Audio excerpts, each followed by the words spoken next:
Señora Antonia, firme aquí para que la casa sea completamente nuestra. Las palabras de mi nuera atravesaron mi pecho como una navaja oxidada.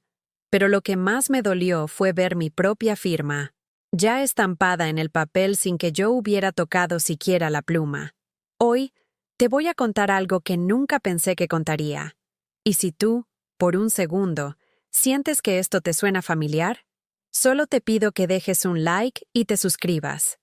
Me va a ayudar a continuar desahogándome. Era una mañana de abril en Guadalajara, y el sol se colaba por las ventanas de mi casa en la colonia americana, esa casa que construí ladrillo por ladrillo junto a mi difunto esposo, Roberto. Mis manos, marcadas por 68 años de vida y trabajo, temblaban mientras sostenía una taza de café de olla que ya se había enfriado.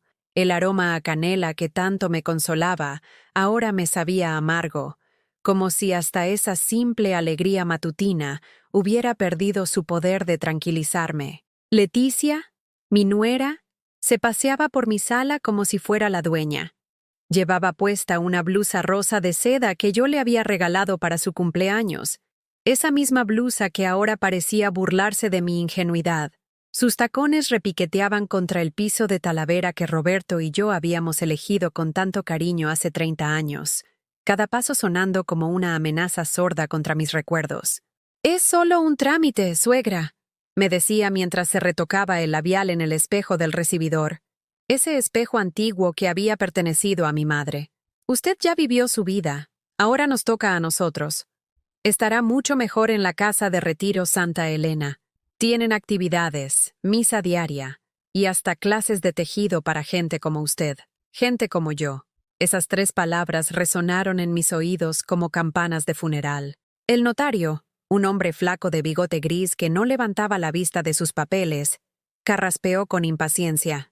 Había llegado a las 10 de la mañana, justo después de que mi hijo Iván saliera supuestamente a resolver unos asuntos del trabajo. Pero yo sabía la verdad. Leticia le había dicho que se fuera para no tener que ver mi cara cuando me despojaran de lo único que realmente me pertenecía. «Aquí tiene que firmar, señora Jiménez», insistió el notario, empujando los papeles hacia mí con un gesto mecánico. «Es para transferir completamente la propiedad a nombre de su hijo y su esposa. Un acto de generosidad muy noble de su parte». Mis ojos se posaron en el documento. Mi nombre, Antonia Jiménez Morales. Estaba escrito con una letra que se parecía inquietantemente a la mía, pero que tenía pequeños detalles que solo yo podía reconocer como falsos. La curva de la A era demasiado redonda. La J no tenía el pequeño garabato que yo siempre hacía al final. Era una imitación perfecta para cualquier ojo inexperto. Pero para mí era la evidencia más clara de que me habían traicionado de la forma más vil. «Pero aquí ya hay una firma», murmuré, sintiendo cómo la realidad se desplomaba a mi alrededor como las paredes de adobe bajo un terremoto. Leticia soltó una risa nerviosa, esa risa que había aprendido a odiar durante los 3 años que llevaba casada con mi hijo. «Ay, suegra, usted se confunde mucho últimamente. Ya firmó ayer, ¿no se acuerda? Incluso le preparé su chocolate caliente favorito para que estuviera más relajada». La mentira era tan descarada que sentí náuseas. Yo nunca olvidaba mis firmas. Era lo único que me quedaba de mi identidad después de haber entregado toda mi vida, mis ahorros, mi energía y mi amor a una familia que ahora me veía como un estorbo que había que apartar del camino. Me levanté de mi sillón favorito, ese sillón azul marino donde había amamantado a mis 3 hijos, donde había consolado sus pesadillas, donde había tejido incontables suéteres para los fríos de diciembre en Guadalajara. Mis piernas flaquearon un momento, pero logré mantenerme en pie. La dignidad que me quedaba exigía que enfrentara esta humillación de pie, como había enfrentado todos los golpes de la vida. «Yo no firmé nada ayer», dije con voz temblorosa pero firme. «Y no voy a firmar nada hoy». El notario levantó la vista por primera vez, molesto por la interrupción de su rutina. Leticia se acercó a mí con pasos calculados, como una gata que se aproxima a un ratón herido. Pude oler su perfume caro, ese mismo perfume francés que yo le había regalado el Día de Reyes, comprado con los pesos que había ahorrado vendiendo tamales en el mercado de San Juan de Dios. «Antonia», me dijo, usando mi nombre de pila en lugar de suegra. Una falta de respeto que me atravesó como una bofetada invisible. No se ponga difícil. Usted sabe que ya no está en condiciones de manejar una propiedad tan grande. El otro día dejó la estufa encendida toda la noche. Y la semana pasada se perdió yendo al Oxxo de la esquina. Cada acusación era una mentira cuidadosamente construida. Nunca había dejado la estufa encendida. Ella había movido la perilla para que pareciera que sí. Y no me había perdido yendo al Oxxo. Había decidido caminar más despacio porque me dolían las rodillas, disfrutando del aire fresco y saludando a mis vecinos de toda la vida. Esos mismos vecinos que ahora serían testigos de mi humillación. Además, continuó Leticia, sacando su teléfono celular con una sonrisa maliciosa, tengo aquí las fotos de todas las pastillas que tiene guardadas en su cocina, medicamentos vencidos, pastillas sueltas en frascos sin etiqueta. El doctor González me dijo que es muy peligroso para una persona de su edad. Sentí que el suelo se abría bajo mis pies. Esas pastillas eran para mi vecina Esperanza, que no podía caminar hasta la farmacia por su artritis. Yo las recogía por bondad, por solidaridad, por esa costumbre de ayudar que había aprendido de mi madre y que ahora se convertía en el arma que usaban en mi contra. El notario tamboriló sus dedos sobre la mesa de centro. Esa mesa que Roberto había hecho con sus propias manos, usando madera de un árbol de mezquite que habíamos plantado el día que nació Iván. Señora, necesito que tome una decisión. Tengo otras citas esta tarde. Miré hacia la ventana, hacia el jardín donde crecían las rosas que plantaba cada febrero, donde Roberto había construido la fuente pequeña donde bebían los colibríes cada mañana. Vi las bugambilias moradas que trepaban por la pared del patio. Esas mismas bugambilias que mi suegra me había enseñado a cuidar cuando era una joven esposa, que apenas sabía hervir frijoles. Esta casa era más que 4 paredes y un techo. Era el refugio que habíamos construido con amor, el lugar donde había criado a mis hijos, donde había velado a mi esposo durante su última enfermedad, donde había llorado y reído, donde había vivido 40 años de mi existencia. Cada rincón guardaba una memoria, cada mueble contaba una historia, cada fotografía en las paredes era un pedazo de mi alma hecho visible. Y ahora querían arrebatármela con la fría eficiencia de quien cancela una suscripción de televisión. No, dije finalmente, mi voz sonando más fuerte de lo que esperaba. No voy a firmar nada. Y esa firma que está ahí no es mía. Leticia intercambió una mirada con el notario. Una mirada que confirmaba lo que yo ya sospechaba. Esto había sido planeado desde mucho antes. Cada detalle calculado. Cada movimiento ensayado como una obra de teatro macabra, donde yo era la única que no conocía el guión. La sonrisa de Leticia se endureció como el cemento bajo el sol de Guadalajara.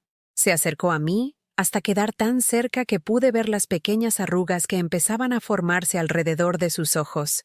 Esas mismas arrugas que yo tenía cuando era su edad, y trabajaba doble turno en la fábrica textil para que Iván pudiera estudiar la preparatoria. Antonia, me susurró con una voz que pretendía ser dulce pero que destilaba veneno. No se haga la víctima. Usted sabe perfectamente que ya no puede vivir sola. Ayer mismo se le olvidó cerrar la llave del agua del patio. Esa era otra mentira. Yo había dejado la llave abierta a propósito para regar las plantas, pero cuando regresé de la panadería, ella ya había tomado fotos y grabado un video, como evidencia de mi deterioro mental. Cada pequeña acción mía era documentada, tergiversada, convertida en prueba de mi supuesta incapacidad. El notario guardó los papeles en su portafolio de cuero negro con movimientos bruscos, claramente molesto por la interrupción de su rutina. Señora, tendremos que reagendar esta cita. Llámeme cuando esté lista para ser razonable. Sus palabras sonaron como una amenaza apenas disimulada. Después de que se fueron, me quedé sola en mi sala, rodeada por el silencio que antes era mi compañía, y ahora se sentía como una cárcel. Me dejé caer en mi sillón y cerré los ojos, tratando de contener las lágrimas que pugnaban por salir, pero no lloré. Todavía no. En lugar de eso, mi mente comenzó a desenredar el hilo de recuerdos que me llevó a este momento de traición.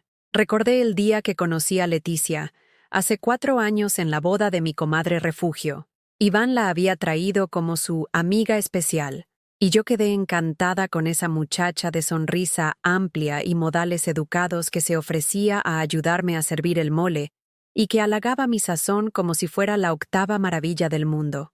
«Señora Antonia, usted tiene que enseñarme a cocinar así», me había dicho esa tarde, mientras yo me derretía de orgullo maternal. Qué ingenua fui. Ahora entiendo que desde ese primer día estaba estudiándome, catalogando mis debilidades, midiendo mis recursos, calculando cuánto podría sacar de la viuda solitaria que había criado a un hijo exitoso y que tenía una casa en una de las mejores colonias de Guadalajara. Los primeros meses fueron una luna de miel de manipulación perfectamente orquestada. Leticia llegaba los domingos con flores del mercado de San Juan de Dios, siempre con esa sonrisa radiante que yo confundía con cariño genuino. «Para la mejor suegra del mundo», me decía mientras me abrazaba con una calidez que ahora sé que era completamente fingida.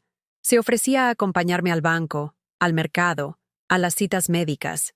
«No se preocupe, suegra, yo me encargo», era su frase favorita. Y yo, hambrienta de compañía después de 3 años de viudez, me dejaba cuidar como si fuera una niña necesitada de supervisión. No me daba cuenta de que cada favor era en realidad una forma de controlar mis movimientos, de conocer mis hábitos financieros, de mapear mi rutina diaria para uso futuro. El día de su boda con Iván fue cuando debería haber visto las señales de alarma. Pero estaba tan feliz de ver a mi hijo casarse, tan emocionada de tener finalmente una nuera que parecía amarme, que ignoré los pequeños detalles que mi instinto maternal trataba de señalarme.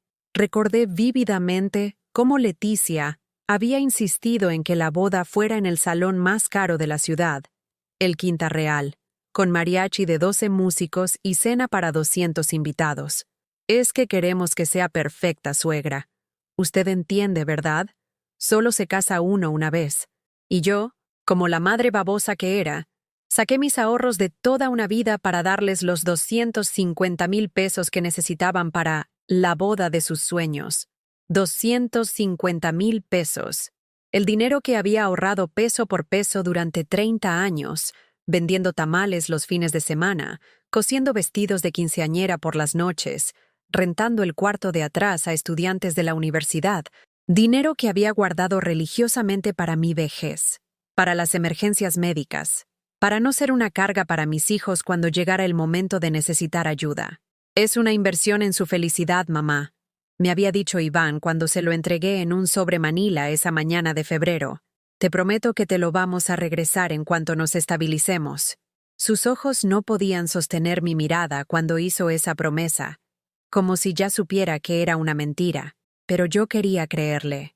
Necesitaba creerle, porque la alternativa era aceptar que había criado a un hijo capaz de mentirle a su propia madre, capaz de usar su amor incondicional como una herramienta de extorsión emocional. Los meses siguientes a la boda fueron una escalada gradual de intrusión y control disfrazada de preocupación filial. Leticia comenzó a visitarme todos los días, siempre con alguna excusa nueva. «Vine a revisar que haya tomado sus pastillas, suegra». Solo quería asegurarme de que no se sintiera sola. Iván me pidió que pasara a ver cómo estaba. Gradualmente, comenzó a reorganizar mi casa. «Esta medicina está vencida. Mejor la tiro. Esta revista está muy vieja. ¿Para qué la guarda? Estos papeles están desordenados. Déjeme ayudarle a organizarlos». Cada día se llevaba algo, siempre con una justificación que sonaba razonable, siempre con esa sonrisa condescendiente que me trataba como si fuera una niña incapaz de cuidar sus propias posesiones. El golpe más cruel llegó cuando comenzó a interceptar mi correspondencia. «Ay, suegra, llegó esta carta del banco. Déjeme ayudarle a entenderla porque estos documentos son muy complicados». Y yo, confiada, le entregaba mis estados de cuenta, mis notificaciones, mis documentos personales, sin darme cuenta de que estaba armando el expediente completo de mi vida financiera. Empezó a sugerir cambios en mi rutina diaria con el pretexto de mi seguridad. «No debería salir sola por las tardes, suegra. Últimamente ha habido muchos robos en el barrio». Mentira. Nuestra colonia era una de las más seguras de Guadalajara, pero ella necesitaba aislarme de mis vecinos, de mis amigas, de cualquier persona que pudiera notar los cambios en mi comportamiento y ofrecerme una perspectiva externa de lo que estaba ocurriendo.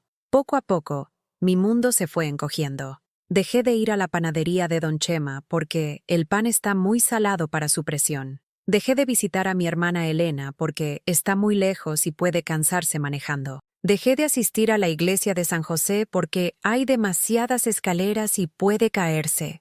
Cada restricción venía acompañada de una muestra de afecto calculada. Un abrazo aquí, un halago allá, un regalo pequeño que me hacía sentir querida y cuidada en lugar de controlada y manipulada. Es por su bien, suegra. Nosotros la queremos mucho y no queremos que le pase nada malo. El día que me di cuenta de la magnitud del engaño fue hace 3 semanas, cuando mi vecina Esperanza me contó que había visto a Leticia hablando con un hombre en traje afuera de mi casa. Estaban midiendo el frente de tu propiedad, doña. Y la muchacha le enseñaba unas fotos desde su teléfono. Esa noche no pude dormir. Me quedé despierta hasta las 4 de la madrugada, reconstruyendo cada conversación, cada gesto, cada favor que Leticia me había hecho durante estos años. Todo encajaba perfectamente en un plan que había comenzado desde el día que me conoció. No era amor lo que había visto en sus ojos durante estos años. Era ambición. No era cariño lo que motivaba sus visitas diarias. Era vigilancia. No era preocupación lo que inspiraba sus constantes preguntas sobre mi salud y mis finanzas. Era recolección de información para el expediente que estaba construyendo en mi contra. Me levanté de mi sillón y caminé hasta la ventana que daba al jardín. Las rosas estaban floreciendo, sus pétalos rojos brillando bajo la luz de la tarde como gotas de sangre fresca. Roberto siempre decía que las rosas más hermosas eran las que crecían en la tierra más difícil. Quizás había llegado el momento de demostrar que yo también podía florecer en la adversidad. Por primera vez en semanas, sentí algo diferente a la tristeza y la confusión que habían nublado mis días. Sentí rabia. Rabia pura y limpia que me despertó de la anestesia emocional en la que había estado viviendo. Y con esa rabia llegó algo que había perdido: claridad. Esa claridad me duró exactamente hasta que sonó mi teléfono.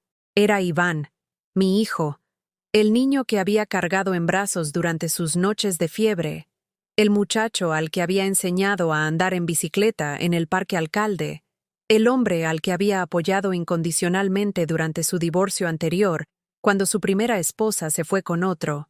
«Mamá». Su voz sonaba cansada, como si yo fuera el problema que arruinaba su día perfecto. «Leticia me contó lo que pasó esta mañana. ¿Por qué tienes que ser tan difícil?» Difícil. Esa palabra se clavó en mi pecho como una astilla infectada. Yo, que había trabajado 2 empleos para pagar su educación. Yo, que había vendido mis joyas de matrimonio para comprarle su primer carro. Yo, que había fingido no tener hambre en las cenas para que él pudiera repetir el plato cuando éramos pobres. Ahora era difícil por defenderme del robo más descarado de mi vida. «Hijo, esa firma no es mía», le dije, tratando de mantener la calma que se me escapaba como agua entre los dedos. «Me están robando la casa». «Ay, mamá, ya basta con eso. Nadie te está robando nada. Solo queremos que estés segura y bien cuidada. El asilo que escogió Leticia es muy bueno. Tiene jardines, enfermeras las 24 horas. ¿Asilo?» La palabra me golpeó como un puñetazo en el estómago. ¿Ya hasta escogieron el asilo? «Casa de retiro, mamá. No digas asilo, suena muy feo». Y sí, fuimos a visitarla el fin de semana pasado. Es muy bonita, tiene capilla, salón de juegos. El fin de semana pasado, mientras yo los había invitado a comer, mientras había preparado su mole favorito y había comprado los tamales de dulce que tanto le gustaban cuando era niño, ellos habían ido a escoger el lugar donde me iban a enterrar en vida. «¿Y por qué no me llevaron a conocerla?», pregunté, aunque ya conocía la respuesta. «Porque sabíamos que ibas a ponerte dramática como siempre. Mamá, ya no puedes vivir sola. El otro día te encontré hablando con el retrato de mi papá. Era cierto. Hablaba con la fotografía de Roberto que tenía en la sala. Le contaba mis días, mis preocupaciones, mis alegrías pequeñas. Era mi forma de mantenerlo cerca, de no sentir que había desaparecido completamente de mi vida. Pero para Iván y Leticia, Eso era evidencia de demencia senil. Además, continuó Iván con esa voz impaciente que usaba cuando quería terminar una conversación incómoda. Ya firmaste los papeles. Leticia me mostró las fotos. Tu firma está ahí, mamá. Esa no es mi firma, Iván. Alguien la falsificó. Silencio. Un silencio largo y pesado que se sintió como una lápida cayendo sobre mi corazón. Mamá, por favor, no inventes cosas. Ya está decidido. Mañana vamos a ir a recoger tus cosas más importantes y te mudas a Santa Elena. Van a cuidarte muy bien allí. ¿Y si me niego? No puedes negarte, mamá. Ya no tienes capacidad legal para tomar ese tipo de decisiones. Las palabras cayeron sobre mí como piedras. No tenía capacidad legal. Mi propio hijo, el ser humano que había amado más que a mi propia vida, me estaba declarando incapaz de decidir sobre mi propia existencia. Después de colgar, me senté en el suelo de mi sala y por primera vez en meses, lloré. Lloré por la madre que había sido y que ya no importaba. Lloré por los sacrificios que habían sido olvidados como si nunca hubieran existido. Lloré por la soledad que me rodeaba como una neblina fría, incluso estando rodeada por mi propia familia. Los días siguientes fueron una pesadilla de microagresiones disfrazadas de cuidado. Leticia llegaba cada mañana con esa sonrisa falsa que había perfeccionado, siempre con alguna tarea nueva que demostraba mi deterioro mental. «Ay, suegra, dejó la puerta sin llave otra vez», me decía mientras sacaba fotos con su teléfono. Mentira. Yo siempre cerraba con llave, pero ella tenía una copia desde hace meses y la abría para crear su evidencia fabricada. Mire nomás, tiene la ropa sucia amontonada en la cama. Otra mentira. Era la ropa limpia que estaba doblando cuando llegó, pero que ella revolvió adrede mientras yo hacía café en la cocina. ¿Ya tomó sus pastillas? Porque aquí veo el pastillero lleno todavía. Las pastillas que ella misma había cambiado de lugar para confundirme, mezclando las de la mañana con las de la noche para que me equivocara, y después poder acusarme de automedicarme peligrosamente. Cada descubrimiento era documentado meticulosamente. Fotos, videos, notas en su libreta rosa donde escribía con letra perfecta todas mis supuestas fallas mentales. Para el doctor, me decía cuando me veía observándola, solo para asegurarme de que esté recibiendo la atención médica correcta. Mi cumpleaños número 69 cayó en miércoles. Esperé todo el día que Iván llamara, que llegara con un pastelito aunque fuera del Oxxo, que recordara que hace 69 años había nacido la mujer que había dado todo por él. Esperé hasta las 11 de la noche, sentada junto al teléfono, con el vestido azul que me había regalado Roberto en nuestro último aniversario. Nadie llamó, nadie llegó, nadie recordó. Al día siguiente, Leticia llegó con flores marchitas que probablemente había recogido del parque. «Feliz cumpleaños atrasado, suegra. Se nos olvidó ayer, pero aquí traigo estas flores preciosas para usted». Se les olvidó. Como si yo fuera una cita dental que se puede reprogramar. Como si mi existencia fuera tan insignificante que podía deslizarse por las grietas de sus memorias ocupadas sin consecuencias. «¿Qué edad cumplió?», me preguntó con esa sonrisa condescendiente que ya me provocaba náuseas. 69, respondí con voz quebrada. «Ay, qué barbaridad. Ya está muy grandecita. Por eso es que necesita que la cuidemos mejor. Grandecita. Como si fuera una niña problema que necesitaba supervisión constante.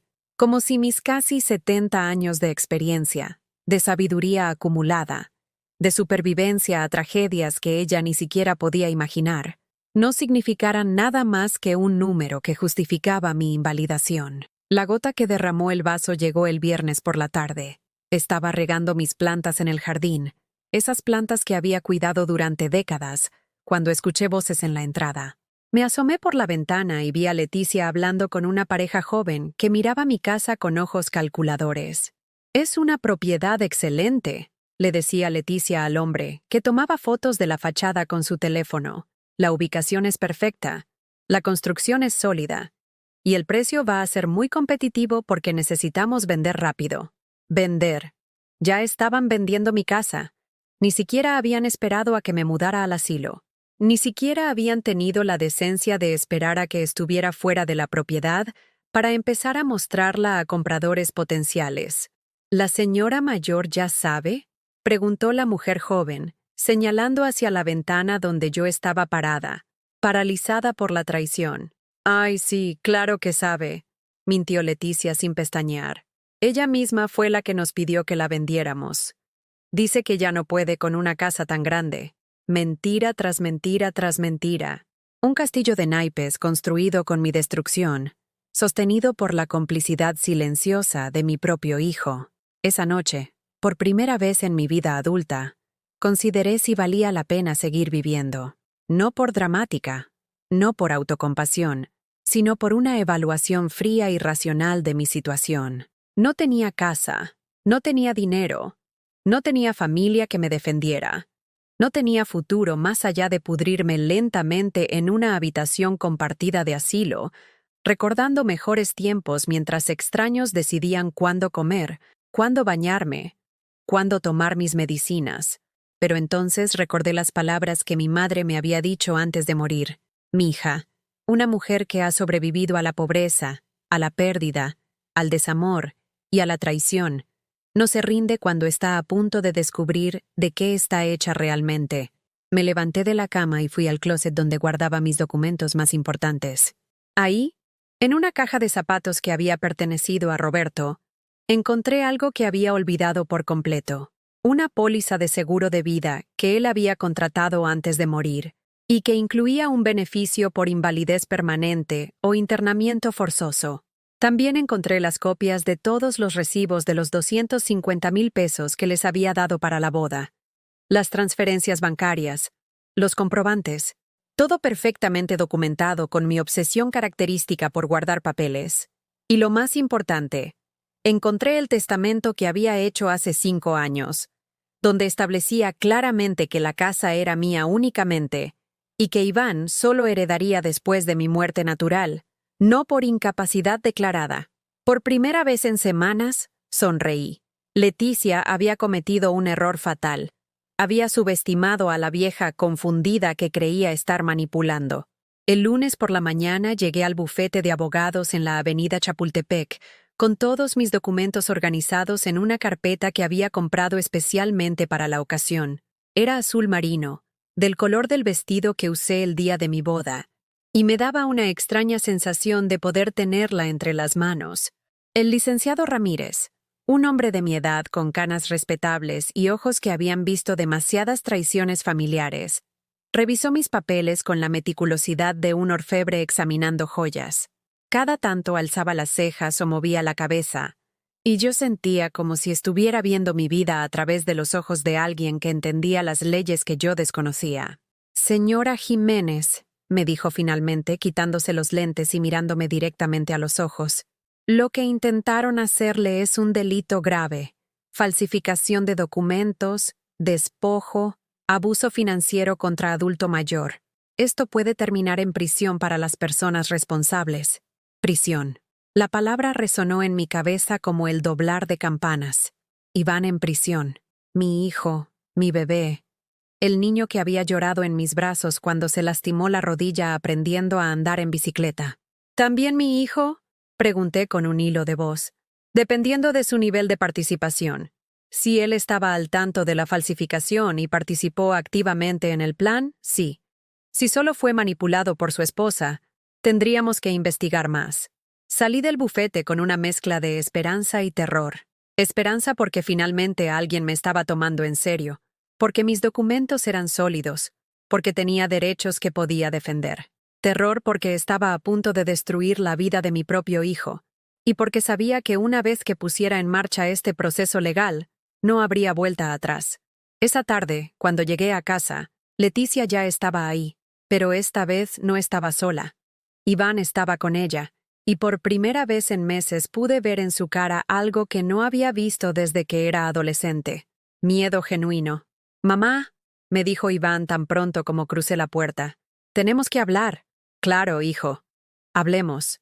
Leticia se retorcía las manos, un gesto que nunca le había visto hacer. Su seguridad arrogante había desaparecido, reemplazada por algo que se parecía peligrosamente al pánico mal disimulado. El vecino de enfrente le dijo a doña Esperanza que te vio salir con una carpeta grande esta mañana. continuó Iván, tratando de sonar casual, pero fallando completamente. ¿Fuiste al banco? No, hijo. Fui con un abogado. El silencio que siguió fue tan denso que podría haberse cortado con cuchillo. Leticia se puso pálida, y por primera vez desde que la conocía, no tenía nada que decir. Iván se pasó las manos por el cabello, un gesto nervioso que había heredado de su padre. ¿Un abogado? ¿Para qué necesitas un abogado, mamá? Para denunciar que falsificaron mi firma y que me quieren robar mi casa.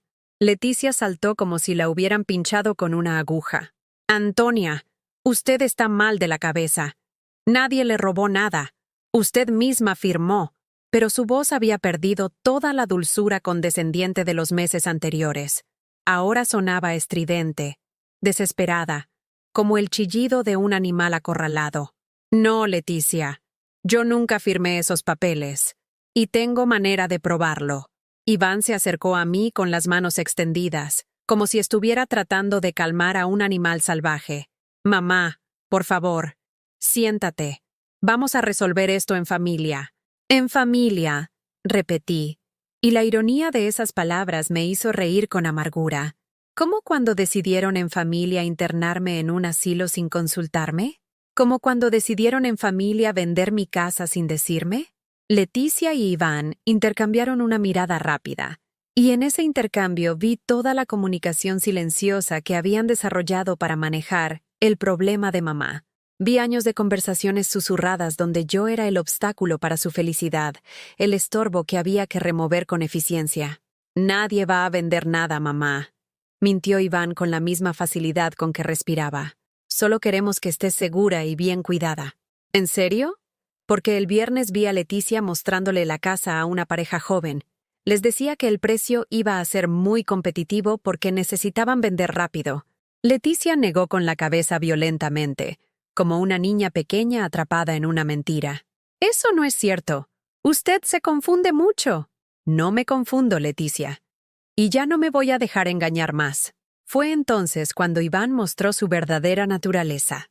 La máscara de hijo preocupado se desplomó, revelando a un hombre que había calculado fríamente cómo deshacerse de su madre para quedarse con su patrimonio. Está bien, mamá, dijo con una voz que nunca le había escuchado, una voz dura y amenazante.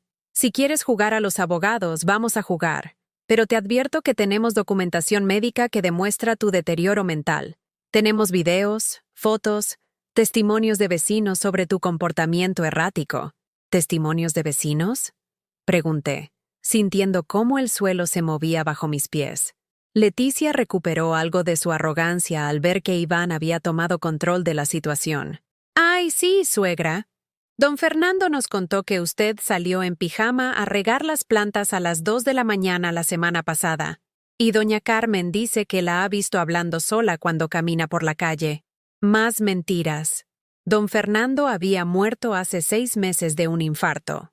Y doña Carmen era una señora de 80 años, que apenas podía ver más allá de su propio portón.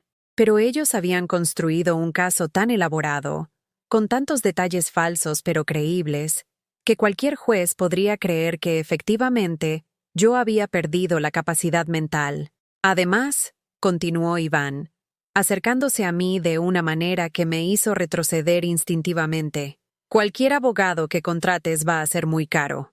¿Y con qué dinero lo vas a pagar? Tu cuenta de banco tiene exactamente 3,200 pesos. ¿Cómo sabía exactamente cuánto tenía en mi cuenta? La respuesta llegó como un puñetazo al estómago. Leticia tenía acceso a mi información bancaria. Cuando me ayudaba con los documentos del banco, había memorizado o fotografiado mis datos. Mira, mamá, continuó Iván con una voz que pretendía ser razonable, pero que destilaba amenaza. Esto puede ser fácil o puede ser muy difícil. Fácil, aceptas que ya no puedes vivir sola. Te mudas a Santa Elena donde van a cuidarte muy bien, y nosotros nos encargamos de mantener la casa en buen estado. Difícil, nos obligas a que un juez declare tu incapacidad mental, te interne forzosamente, y además tengas que pagar costos legales que no puedes costear. Era chantaje puro. Mi propio hijo me estaba extorsionando emocionalmente, usando mi amor por él como un arma en mi contra. Leticia asintió vigorosamente. recuperando toda su falsa dulzura ahora que Iván había mostrado los dientes. Así es, suegra. Nosotros la queremos mucho. Pero si usted se pone difícil, pues qué remedio. La ley protege a las familias que cuidan a sus adultos mayores. ¿Y si me niego? Pregunté, aunque ya conocía la respuesta. Entonces mañana mismo iniciamos el proceso legal para declararte incapaz. Respondió Iván sin pestañear. Tenemos toda la documentación lista. Certificados médicos, testimonios, evidencia fotográfica y video. Un juez no va a dudar ni 5 minutos en declararte mentalmente incompetente. Se fueron esa noche con la amenaza suspendida en el aire como una espada de Damocles. Iván se despidió con un beso en la frente que se sintió como un beso de Judas. Y Leticia me abrazó con esa falsa calidez que ahora reconocía como la abrazo de una víbora. Piénselo bien, suegra. Me susurró al oído mientras me abrazaba. Mañana venimos por su respuesta. Después de que se fueron, me quedé sentada en mi sala, rodeada por las sombras que creaban los muebles bajo la luz tenue de la lámpara. Mi casa, que había sido mi refugio durante 40 años, ahora se sentía como una prisión donde cada objeto familiar se había convertido en un recordatorio de todo lo que estaba a punto de perder. Pero había algo que ellos no sabían, algo que había descubierto esa mañana durante mi visita al abogado. El licenciado Ramírez había hecho algunas llamadas mientras yo esperaba, y había descubierto que los certificados médicos que mencionaba Iván no existían. Los doctores que supuestamente habían diagnosticado mi deterioro mental no tenían registro de haberme atendido. Era todo una elaboración, un castillo de mentiras tan perfectamente construido que hasta yo había empezado a dudar de mi propia cordura. Pero las mentiras, por más elaboradas que sean, siempre tienen grietas. Y yo estaba a punto de encontrar todas esas grietas y usarlas para destruir la farsa que habían construido alrededor de mi destrucción. Esa noche no dormí. Me quedé sentada en la mecedora de Roberto, esa mecedora donde él pasaba las tardes leyendo el periódico y donde yo había consolado a mis hijos cuando tenían pesadillas. Pero esta vez no estaba consolando a nadie. Esta vez estaba planeando la primera batalla real de mi vida. A las 6 de la mañana llamé al licenciado Ramírez. Su secretaria me dijo que no llegaba hasta las 9, pero yo le expliqué que era una emergencia.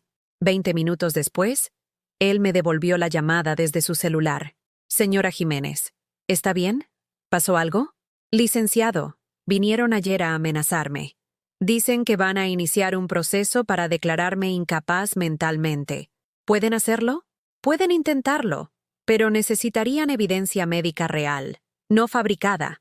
Y después de revisar su caso ayer, puedo asegurarle que usted está completamente lúcida. ¿Quiere que procedamos con la denuncia? Era el momento de la verdad, el momento en que tenía que decidir si seguía siendo la víctima silenciosa o si me convertía en la protagonista de mi propia vida. Sí, licenciado, proceda. Muy bien, necesito que venga a mi oficina a las 10. Y señora Jiménez, prepárese. Cuando presentemos la denuncia, va a haber consecuencias inmediatas. A las 9:30 estaba parada frente al espejo del baño, mirándome realmente por primera vez en meses. Vi a una mujer de 69 años que había permitido que la trataran como una carga inútil. Pero también vi algo más. Vi a la misma mujer que había trabajado 2 empleos para mantener a su familia, que había enfrentado la muerte de su esposo sin desmoronarse, que había sobrevivido a décadas de dificultades sin rendirse nunca. Me puse el vestido negro que usaba para ocasiones importantes. Me recogí el cabello en un chongo elegante y me pinté los labios con el color rojo que Roberto siempre decía que me hacía ver poderosa. Si iba a ir a la guerra, iba a ir vestida para la batalla. Cuando llegué al bufete, el licenciado Ramírez tenía todos los documentos listos. La denuncia es por falsificación de documentos, despojo, abuso patrimonial contra adulto mayor y tentativa de fraude. El Ministerio Público va a girar órdenes de comparecencia inmediatamente. ¿Qué significa eso? Que van a tener que presentarse hoy mismo para dar su versión de los hechos. Y, señora Jiménez, una vez que firme esta denuncia, no hay vuelta atrás. Firmé con mano firme. Por primera vez en meses, mi firma se veía segura, decidida, poderosa. Llegué a casa a las 2 de la tarde. Leticia ya estaba ahí, esperándome con una sonrisa que no logró ocultar completamente la ansiedad en sus ojos. ¿Dónde estuvo, suegra? La estuvimos esperando para almorzar juntas. Estuve arreglando unos asuntos. ¿Qué tipo de asuntos? Su voz había perdido toda la dulzura fingida. Ahora sonaba directamente inquisitiva. Presenté una denuncia por falsificación de documentos y despojo. Leticia se quedó paralizada, con la taza de café a medio camino hacia su boca. Por unos segundos, el único sonido en la casa fue el tic-tac del reloj de pared que Roberto había reparado tantas veces. ¿Hizo qué? Lo que escuchaste, Leticia. Denuncié que falsificaron mi firma para robarme mi casa. La taza se le resbaló de las manos y se estrelló contra el piso de la cocina, salpicando café sobre las baldosas que yo había limpiado esa misma mañana. Pero por primera vez en meses, no me agaché a limpiar el desastre de otra persona. «¡Está usted loca! ¡Completamente loca!», gritó, y en ese grito pude escuchar el pánico que había estado ocultando detrás de sus sonrisas condescendientes. «Iván se va a morir cuando se entere. Iván se va a enterar muy pronto. El Ministerio Público ya giró las órdenes de comparecencia». Leticia se puso de pie tan rápido que la silla se volcó hacia atrás. Su cara había perdido todo color, y por primera vez pude ver el miedo genuino en sus ojos. No el miedo calculado que usaba para manipularme, sino terror real de las consecuencias de sus actos. «Usted no puede hacer esto. Somos familia. Familia», repetí, y la palabra sonó amarga en mi boca. La familia no roba, Leticia. La familia no falsifica firmas. La familia no mete a sus ancianos en asilos para quedarse con sus propiedades. Sacó su teléfono y marcó con dedos temblorosos. «Iván, tienes que venir ahora mismo. Tu mamá nos denunció». Escuché la voz de mi hijo gritando del otro lado de la línea, aunque no pude entender las palabras exactas. Pero el tono era inconfundible, furia mezclada con pánico. 15 minutos después, Iván irrumpió en mi casa como un huracán. Traía la cara roja de la ira y los ojos brillantes de algo que podría haber sido lágrimas de rabia.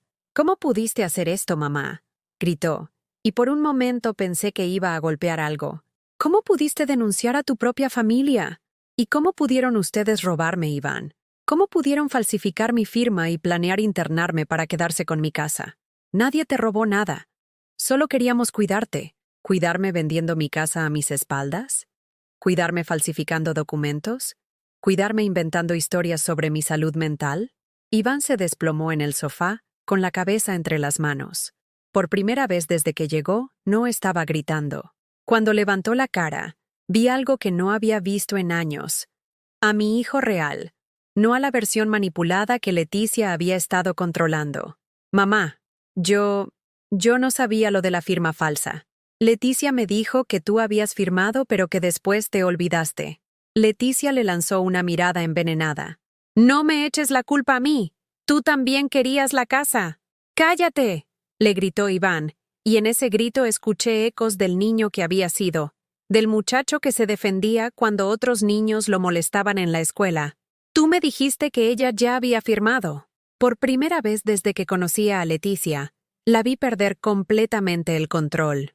Su máscara de mujer dulce y preocupada se desplomó por completo, revelando a la persona calculadora y ambiciosa que siempre había sido. «Todos querían su dinero. Todos querían esta casa. Yo solo hice lo que había que hacer», gritó como una niña caprichosa. «Ella va a morirse pronto de todos modos. ¿Para qué necesita una casa tan grande?». El silencio que siguió fue ensordecedor. Iván la miraba como si estuviera viendo por primera vez a la mujer con la que se había casado. Y yo sentí una mezcla extraña de alivio y tristeza. Alivio porque finalmente la verdad había salido a la luz. Tristeza porque mi hijo había sido manipulado por alguien que no lo amaba realmente, que solo lo había usado como herramienta para acceder a mi patrimonio. «Leticia», dije con voz calmada, «quiero que salgas de mi casa. Ahora. No puede correrme. Soy su nuera. Ya no. Y si no sales por tu propio pie, llamo a la policía para que te saquen». Leticia miró a Iván esperando que la defendiera, pero él tenía la mirada perdida.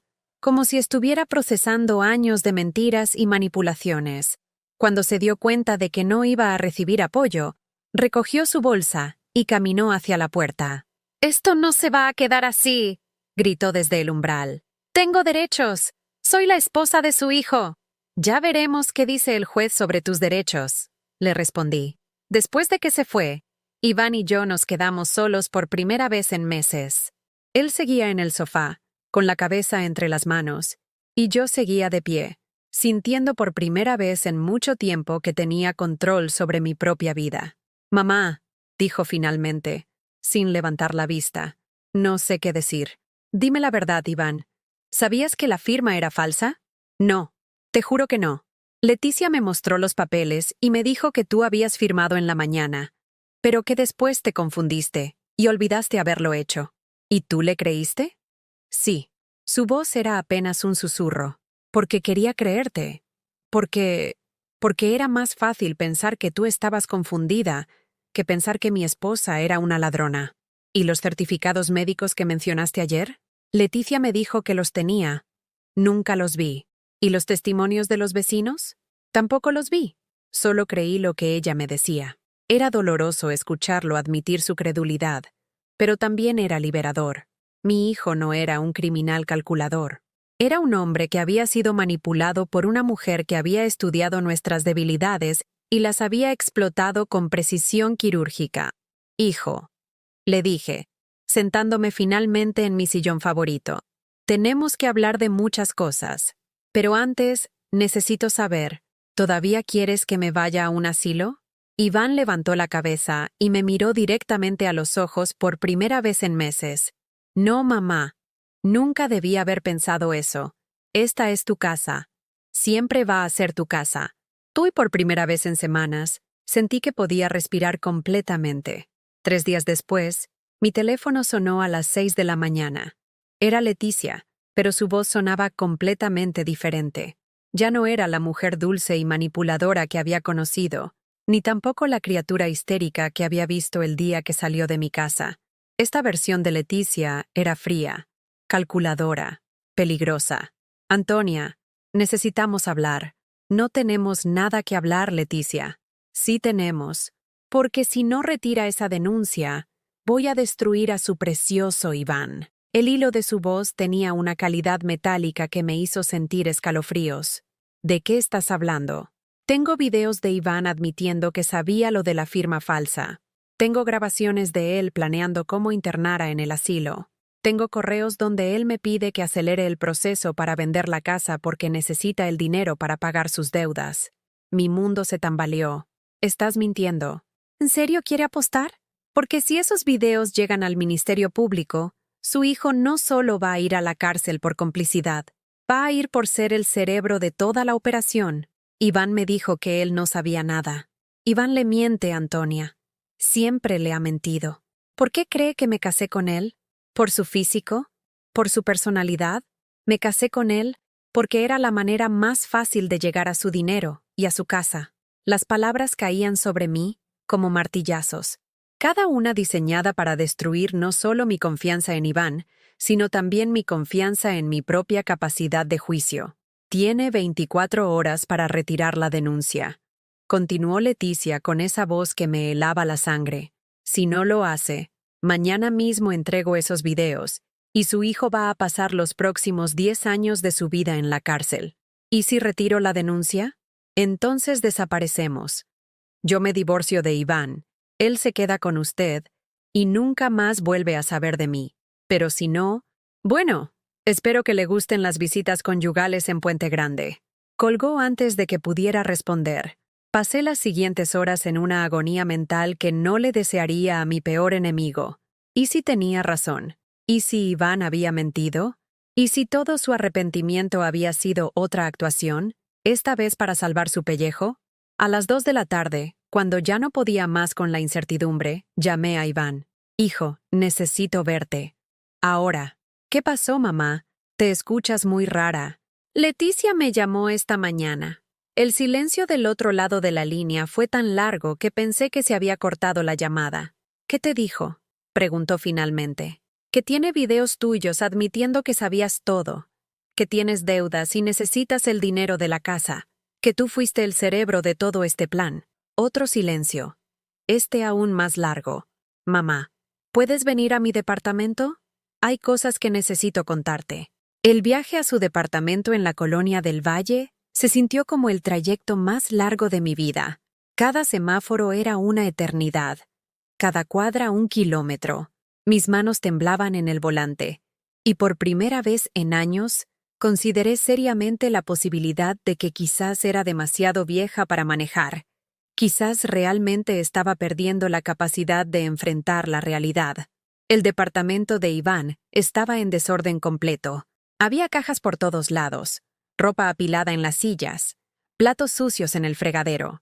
Era como si hubiera comenzado a empacar para huir, o como si el peso de la culpa hubiera destruido su capacidad de mantener orden en su vida. «Siéntate, mamá», me dijo, y su voz sonaba como la de un hombre que había envejecido 10 años en 3 días. ¿Es cierto lo que dice Leticia? Iván se pasó las manos por el cabello, ese gesto nervioso que había hecho desde niño cuando sabía que estaba en problemas. Parte de eso es cierto, mamá. Sentí como si me hubieran golpeado con un martillo en el pecho. ¿Qué parte? Sí tengo deudas, muchas deudas. Perdí dinero en inversiones estúpidas, apostando en línea, comprando cosas que no necesitaba para impresionar a gente que no me importa. ¿Cuánto debes? 400,000 pesos. La cifra me dejó sin respiración. Era más dinero del que yo había ganado en varios años combinados. Y sí, continuó Iván, sin poder mirarme a los ojos. Cuando Leticia sugirió que vendiéramos la casa para que yo pudiera pagar las deudas y tú pudieras estar en un lugar donde te cuidaran mejor, yo pensé que era una buena idea. ¿Así que sí querías internarme para vender mi casa? No quería internarte, mamá. Quería que estuvieras en un lugar bonito, seguro, donde no tuvieras que preocuparte por nada mientras yo resolvía mis problemas. ¿Y la firma falsa? Eso no lo sabía. Te juro por la memoria de mi papá que no sabía que había falsificado tu firma. Cuando vi los papeles, creí que realmente habías firmado. ¿Y los videos que dice tener? Iván se desplomó en una silla, con la cabeza entre las manos. Probablemente me grabó sin que yo supiera. Leticia siempre tenía su teléfono encendido, siempre estaba grabando o tomando fotos. Decía que era para redes sociales, pero ahora me doy cuenta de que estaba recopilando evidencia. ¿Evidencia de qué? De conversaciones donde yo hablaba de mis deudas, donde admitía que necesitaba dinero, donde discutíamos sobre qué hacer contigo. Pero mamá, tienes que creerme. Yo nunca planeé robarte. Solo estaba desesperado y confundido, y ella se aprovechó de eso. Miré a mi hijo, este hombre de 40 años que había criado con tanto amor y tantos sacrificios, y vi al niño asustado que solía ser cuando rompía algo en la casa. La diferencia era que ahora lo que había roto era mucho más importante que un plato o una lámpara. Iván, ¿me estás diciendo la verdad? Te estoy diciendo la verdad, mamá. Toda la verdad. Soy un idiota, soy irresponsable, soy un mal hijo, pero no soy un ladrón. Nunca tuve intención de robarte. Quise creerle. Necesitaba creerle, porque la alternativa era aceptar que había fallado completamente como madre, que había criado a un hijo capaz de traicionarla de la manera más vil. ¿Qué vamos a hacer con Leticia? Vamos a enfrentarla juntos. Esta tarde. Voy a llamarla y le voy a decir que venga aquí para que resolvamos esto de una vez por todas. ¿Y si realmente tiene esos videos? Entonces tendré que vivir con las consecuencias. Pero mamá, no voy a permitir que te chantajee. Ya basta.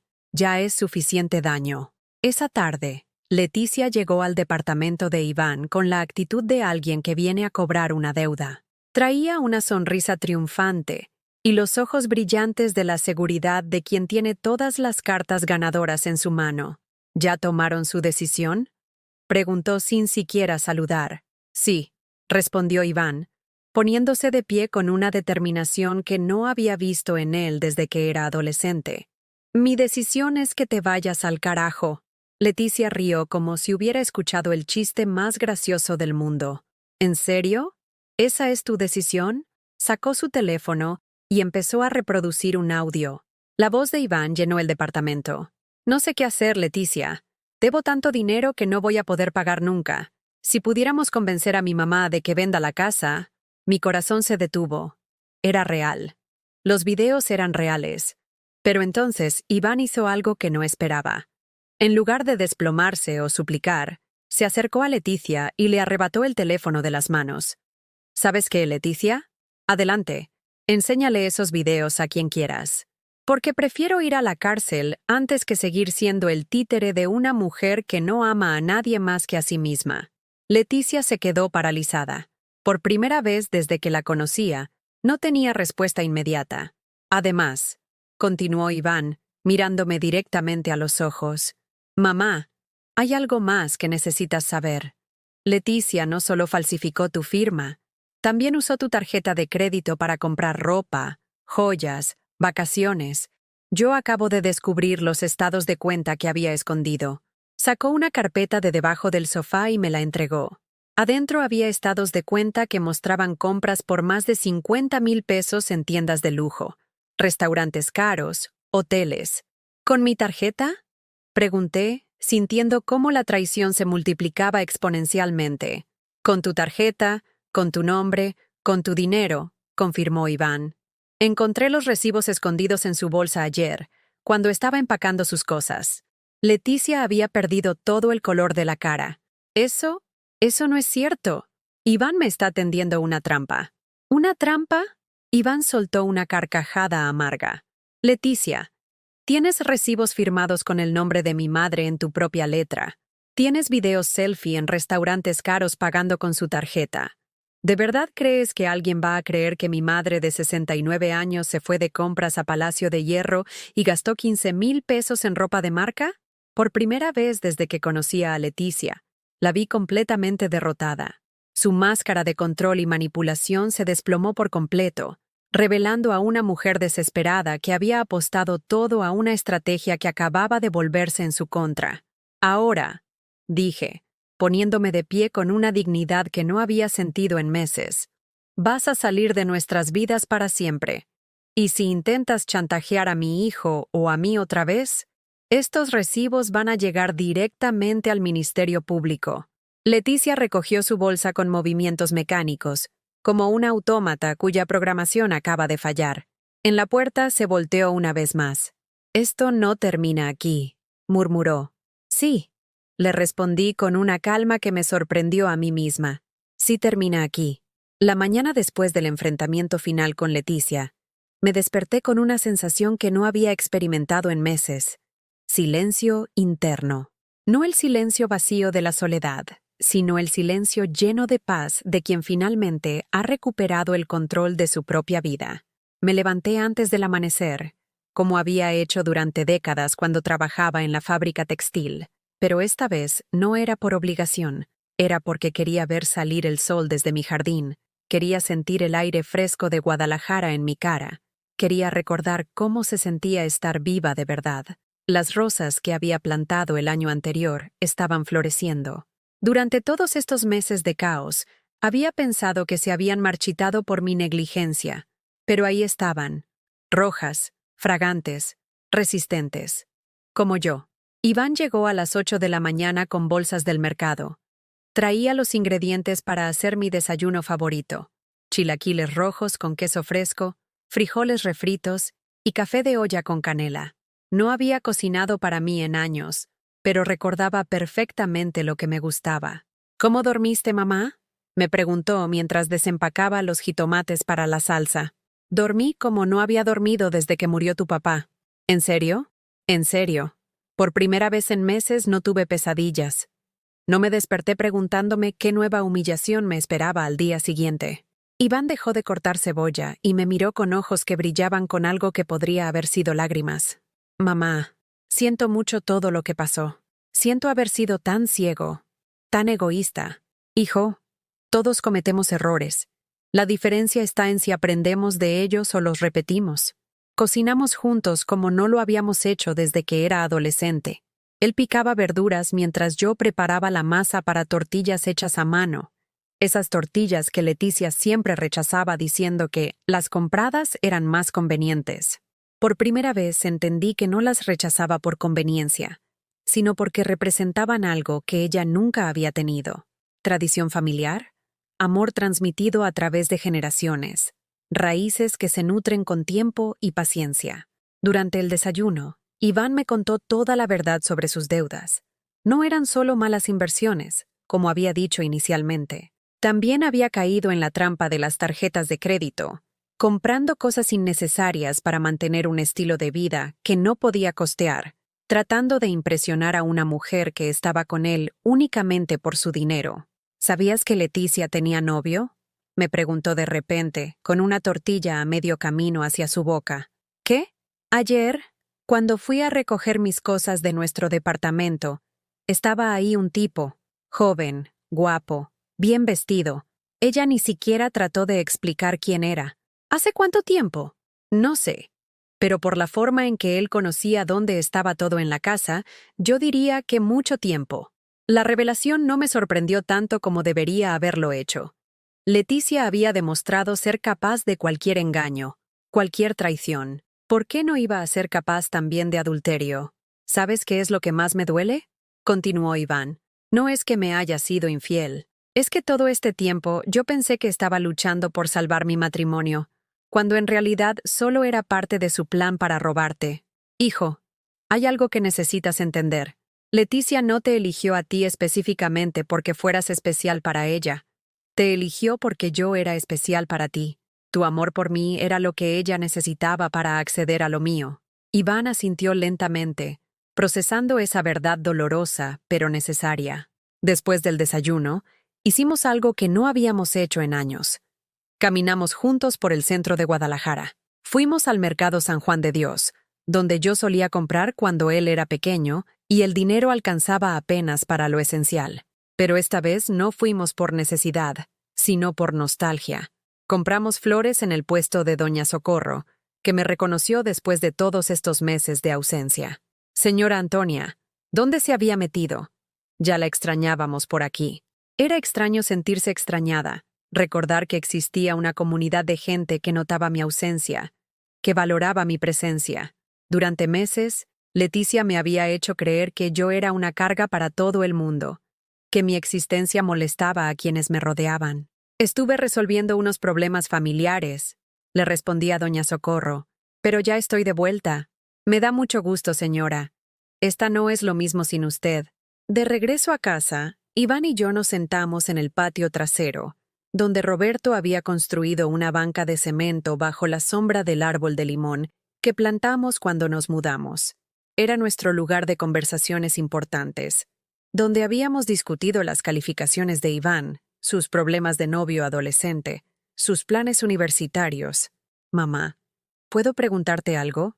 Lo que quieras, hijo. ¿Cómo supiste que tenías que luchar? ¿Qué te hizo decidir que no ibas a dejarte vencer? La pregunta me tomó por sorpresa. Tuve que pensar realmente en la respuesta. Creo que fue cuando vi a esa pareja joven mirando la casa. Cuando escuché a Leticia hablar de venderla como si ya fuera suya. En ese momento entendí que si no luchaba por lo que era mío, nadie más lo iba a hacer. ¿No tuviste miedo? Estaba aterrorizada. Pero había algo que me daba más miedo que enfrentarlos. La idea de pasar mis últimos años en un asilo, sabiendo que me había rendido sin luchar.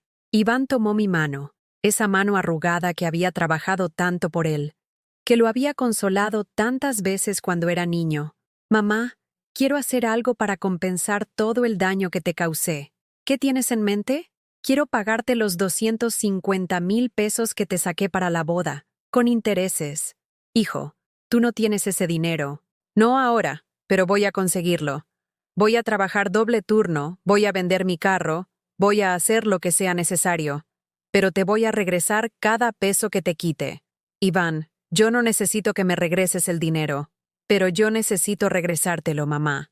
Necesito demostrarme a mí mismo que puedo ser el hombre que tú me enseñaste a ser. Esa tarde, mientras Iván lavaba los platos del almuerzo, yo me senté en mi mecedora favorita y saqué una libreta nueva que había comprado en el mercado. Por primera vez en décadas, decidí escribir sobre mi vida, no para quejarme o lamentarme, sino para documentar mi victoria. Querido Roberto, escribí, dirigiéndome al esposo que había perdido, pero que seguía siendo mi confidente más confiable. Hoy ganamos una batalla importante. Hoy aprendí que nunca es demasiado tarde para defenderse. Nunca es demasiado tarde para reclamar lo que es tuyo por derecho. Escribí durante horas, documentando no solo los eventos recientes, sino también reflexionando sobre todos los años anteriores, sobre las pequeñas batallas que había perdido por no reconocerlas como tales, sobre las veces que había aceptado menos respeto del que merecía porque pensé que esa era la forma correcta de ser una buena madre, esposa, mujer. Al anochecer, Iván se despidió con un abrazo que duró más tiempo de lo habitual. Mamá, ¿te puedo decir algo? Dime. Estoy orgulloso de ti. Más orgulloso de lo que he estado nunca de nadie en mi vida. Después de que se fue, me quedé sola en mi casa, pero por primera vez en meses, la soledad no se sentía como castigo, se sentía como libertad. Era mi soledad, en mi casa, con mis cosas, bajo mis reglas. Esa noche, antes de acostarme, hice algo que no había hecho en años. Me di un baño de tina con sales de lavanda, me puse mi camisón de seda favorito y me preparé una copa de vino tinto. No porque fuera una ocasión especial, sino porque merecía ser tratada especialmente todos los días, comenzando por cómo me trataba yo misma. Mientras saboreaba el vino en mi sala, rodeada por los muebles y las fotografías que habían estado a punto de perder, me di cuenta de algo profundo. No había recuperado solo mi casa y mi dinero, había recuperado mi dignidad, mi agencia, mi derecho a existir en mis propios términos. Por primera vez en meses, cuando apagué las luces y me fui a dormir, no fue porque el día hubiera terminado y ya no hubiera nada más que hacer. Me fui a dormir porque estaba satisfecha con el día que había vivido y emocionada por el día que estaba por venir. 6 meses después, estoy sentada en el mismo jardín donde pensé que perdería todo, pero ahora las bugambilias han crecido tanto que cubren completamente la pared del fondo. Es una mañana de octubre en Guadalajara. El aire tiene esa frescura que anuncia que el calor del verano finalmente se retira, y yo tengo una taza de café de olla en las manos mientras veo a mi nieta de 3 años, Sofía, perseguir mariposas entre las rosas. Sofía es la hija que Iván adoptó cuando se casó con Carmen, una maestra de primaria que conoció en grupo de terapia para personas que habían sufrido abuso emocional. Carmen es todo lo que Leticia no era: genuina, trabajadora, honesta. Pero lo más importante es que ama a Iván, por quien él es realmente, no por lo que puede obtener de él. Abuela Tony, me grita Sofía desde el otro lado del jardín. Mira qué bonita mariposa. Muy bonita, mi amor. Le respondo, y siento cómo mi corazón se llena de una alegría que había olvidado que existía. El proceso legal contra Leticia terminó hace 4 meses. Fue declarada culpable de falsificación de documentos, despojo y abuso patrimonial contra adulto mayor. La sentenciaron a 3 años de prisión y la obligaron a restituir todo el dinero que robó de mis tarjetas de crédito, más los intereses correspondientes. Pero más importante que el castigo legal fue la validación. Un juez había confirmado públicamente que yo tenía razón, que no estaba loca, que había sido víctima de un plan calculado y cruel. Iván cumplió su palabra. Trabajó doble turno durante 5 meses, vendió su carro, empeñó sus cosas de valor, y me regresó hasta el último peso de los 250,000 que había gastado en esa boda falsa. Pero cuando me entregó el dinero, yo hice algo que no esperaba. Lo rechacé. ¿Qué haces, mamá? Es tu dinero. Era mi dinero, hijo. Ahora es tu inversión en tu futuro matrimonio con Carmen. Úsenlo para la boda que realmente quieren tener, la boda que merecen. Iván lloró ese día. Lloró como no lo había visto llorar desde que era un niño pequeño que se había lastimado en el parque. Pero estas no eran lágrimas de dolor. Eran lágrimas de gratitud, de alivio, de amor recuperado. La boda de Iván y Carmen fue exactamente lo opuesto a la farsa anterior. Fue pequeña, íntima, real. Se casaron en el jardín de esta misma casa, bajo el árbol de limón que Roberto plantó hace 30 años. Carmen llevaba un vestido sencillo que había pertenecido a su abuela, y cuando se intercambiaron votos, no hablaron de propiedades o intereses financieros. Hablaron de apoyo mutuo, de respeto, de construir algo juntos en lugar de tomar lo que pertenecía a otros. Yo fui la madrina de honor, un rol que nunca había imaginado que tendría en una segunda boda de mi hijo. Pero mientras los veía prometerse amor verdadero, entendí que a veces las segundas oportunidades son mejores que las primeras, porque vienen con la sabiduría de los errores anteriores. Mi rutina diaria ha cambiado completamente. Ya no me despierto preguntándome qué nueva humillación me esperará. Me despierto preguntándome qué nueva aventura pequeña podré vivir. Algunos días es tan simple como probar una receta nueva o llamar a una amiga que no he visto en meses. Otros días es más ambicioso. He comenzado a tomar clases de pintura en el centro cultural, algo que siempre quise hacer pero que postergué durante décadas por atender las necesidades de otros. Mis pinturas no son obras maestras, pero me llenan de satisfacción de una manera que no había experimentado desde que era joven.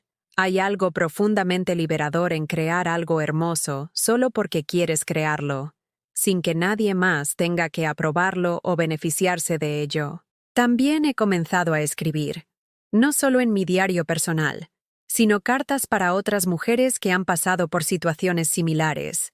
El licenciado Ramírez me puso en contacto con una organización que ayuda a adultos mayores, víctimas de abuso familiar, y ahora escribo para su boletín mensual, compartiendo mi experiencia y consejos para otras personas que están donde yo estuve hace 6 meses.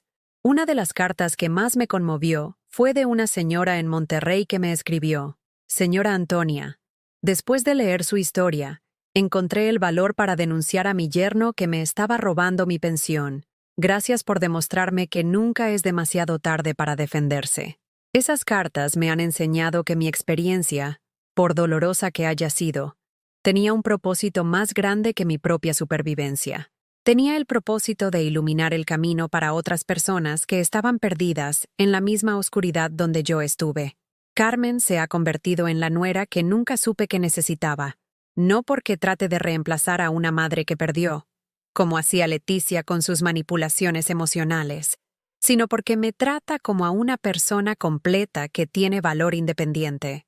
Me pide consejos sobre cómo cuidar las plantas, me enseña a usar aplicaciones en mi teléfono, me incluye en sus planes familiares sin hacerme sentir como una obligación.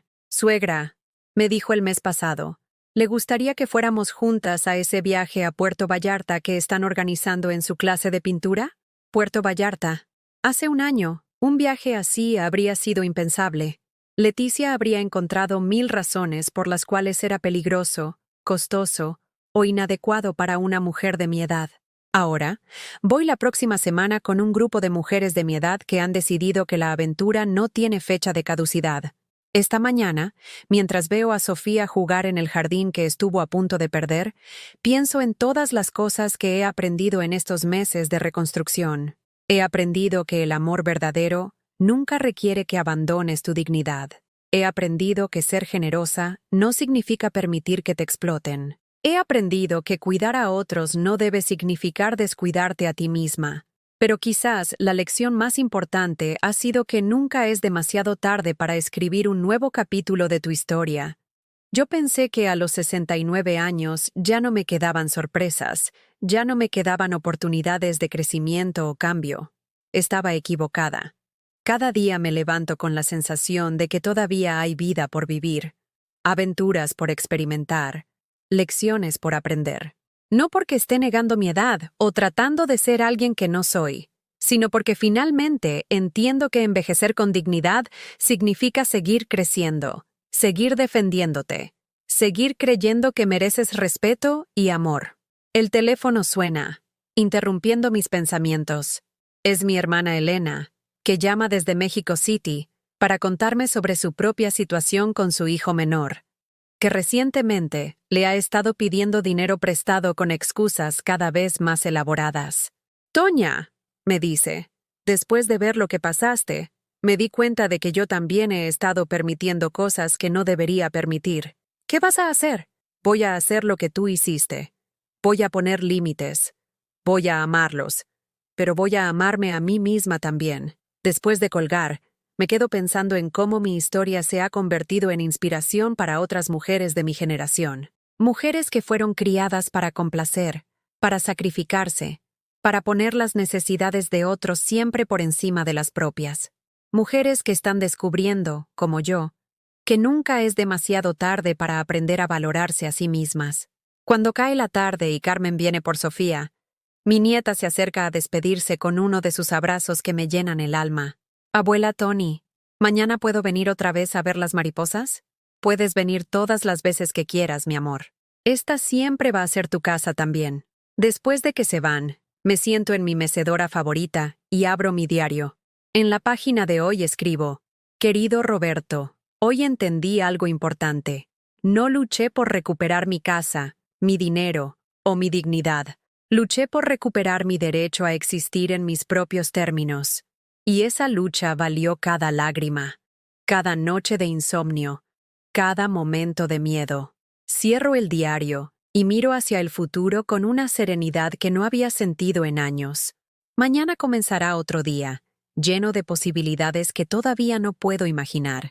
Y por primera vez en mucho tiempo, esa incertidumbre no me asusta, me emociona, porque ahora sé quién soy. Soy una mujer que ha vivido 69 años aprendiendo a amarse a sí misma. Y esa lección, por difícil que haya sido aprenderla, ha hecho que cada día de mi vida valga la pena. ¿Y tú? ¿Que has escuchado mi historia hasta el final? ¿Has vivido algo similar? ¿Conoces a alguien que esté pasando por una situación parecida? Cuéntamelo en los comentarios. Y si esta historia te tocó el corazón, por favor dale like y suscríbete al canal. Porque quizás tu comentario, tu like, tu suscripción, sea lo que ayude a que esta historia llegue a alguien más que necesita escucharla. Alguien que, como yo hace 6 meses, necesita saber que nunca es demasiado tarde para defenderse, para valorarse, para reclamar su derecho a ser tratada con dignidad y respeto.